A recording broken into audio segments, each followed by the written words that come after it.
Alright, hello everyone, it's Silver Kyle, and today I am going to be going over the Nintendo Direct Partner Showcase that they had earlier today. And first things first, when I hear Partner Showcase, my expectations just go down. I'm not expecting anything big from this. It is probably, like, out of all the Directs, I would much prefer an official Nintendo Direct, which we really still haven't had in over a year. We kind of got close with the Super Mario 35th anniversary. That was by far the best Direct that we had in the past year, but it was still so centered around Super Mario that I felt that it was more. It was Super Mario's Nintendo Direct instead of a Nintendo Direct, which encompassed everything else. And they totally could have had that, because not long after that, then they announced Hyrule Warriors: Age of Calamity, which I don't think anybody saw coming. I made a video the day before they announced that. Not even, probably 12 hours before they announced that game. And I said that I expect next year, for the 35th anniversary of Zelda, and so in 2021, that they could make a sequel to Hyrule Warriors. And then 12 hours later, they're like, yeah, new Hyrule Warriors game coming out. And I was like, all right then, that works too. And having it centered around Breath of the Wild, I cannot wait for that game. I am foaming at the mouth. Like, I loved the original Hyrule Warriors. Like, I really enjoyed it. I think I actually will double dip. I beat it on Wii U. I'm thinking of double dipping and getting it on the Switch. But now with Age of Calamity, like, oh, that is amazing. So they could have added Super Mario 35th Anniversary along with Zelda Hyrule Warriors Age of Calamity. They could have also talked about Pikmin 3 that's coming out for the Switch. Or they could have also added, by this point, the Partner Showcase. Why not? It's all in the same month. I think I would have, and that would have been amazing.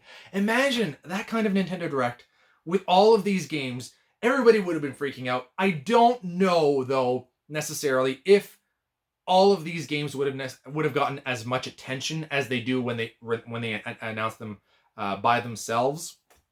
But that's the beauty of it, is that then if we get a good Nintendo Direct, Nintendo can then, as the games get closer to being released, talk about them more individually, have specific centered directs for these. So that's kind of what I would have preferred, is to have them all in one big thing.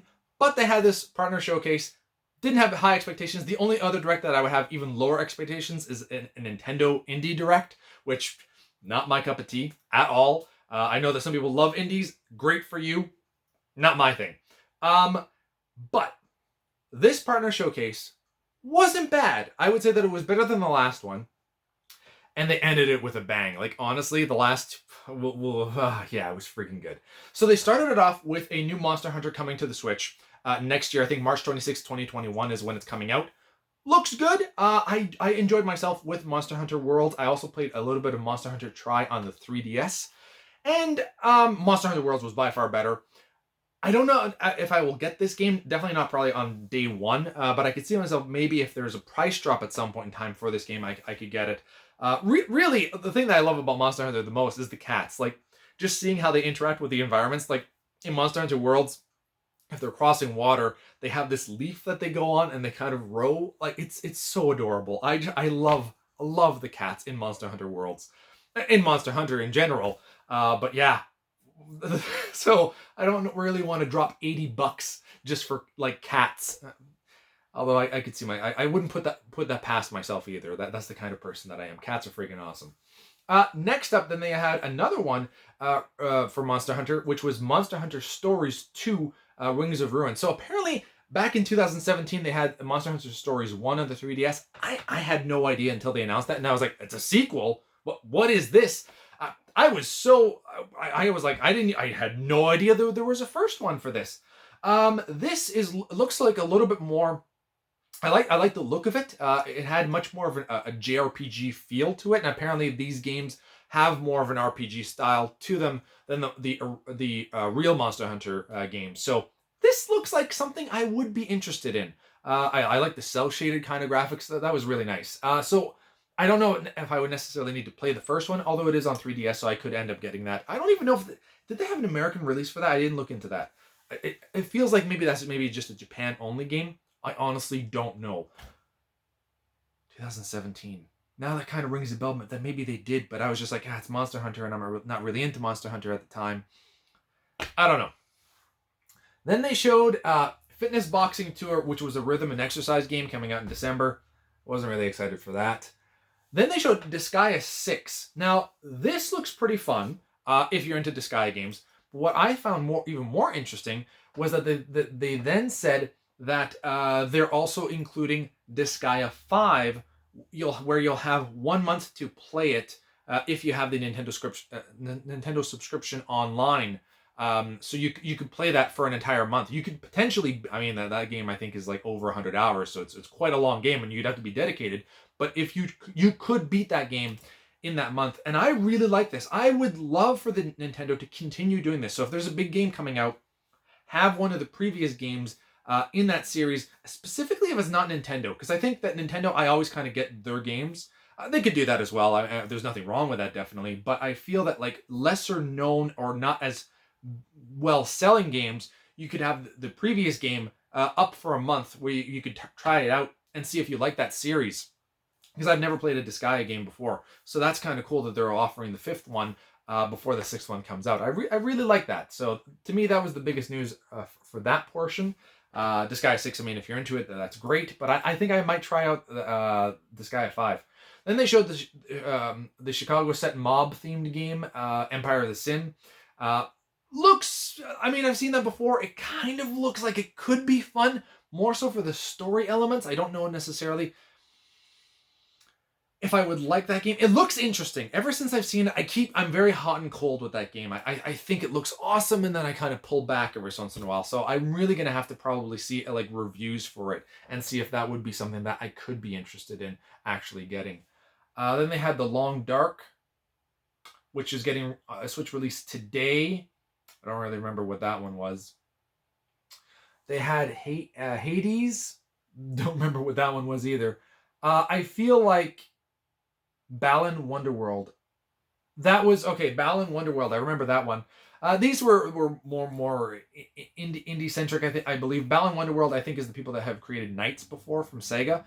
That one actually looked kind of good, and they also had a co-op mode as well. So that could be potentially fun, depending on how much they price it. And although I don't really expect and that's coming out March 26th as well, apparently, same day as the new Monster Hunter. I wonder if that'll just be an eShop download, or if they'll actually have a physical for that. If they have a physical and it's not necessarily full retail price, maybe, because that looked kind of fun. And then the last two things that they showed, which I thought was just, Rune Factory 5, and it looks gorgeous. This is going to be amazing. It looks like an RPG game with Harvest Moon farming. It is Stardew Valley just looking beautiful instead of 2D. Stardew Valley does look beautiful. I love the look of Stardew Valley. But the battle system for this is obviously going to be way more ramped up and I think fun. So the Rune Factory RPG, like an action RPG mixed with Harvest Moon. This is exactly what I want. I'm so excited for this. I am so excited for this. I do have Rune Factory 4 on the Switch as well, but that was just a remake of a port of the 3DS version. So it doesn't look the greatest. This game just blew my mind. They have made some Rune Factories for console before. They had one for the Wii. I think New Frontier was it, and then I think there was Tides of something, which was on the Wii and the PlayStation 3. But this just looks like it blew those completely out of the water. I cannot wait for Rune Factory 5, and I think that does come out next year. Just sometime next year. And you can ride sheep as well. There's no lose here. Like, everybody's winning. Everybody's winning. And they ended it off with Ori and the Will of the Wisps coming to the Switch. That looks freaking awesome. That would be really fun to play in handheld mode. And they had a collector's edition of that too. And that kind of tempted me a little bit. I've never played any of the Ori games. There's only 2 of them. I think I own the first one digitally for like $10 because one year they were having a sale for it for $10. I think when they were having the end of the year game awards, and they were having like a $10 sale. So I picked it, bought it. I buy very few digital games, but that was one of them that I did pick up, and then I just never played it because it's a digital game, so I don't really I ignore those for the most part. But I wanted it because that game really interested me.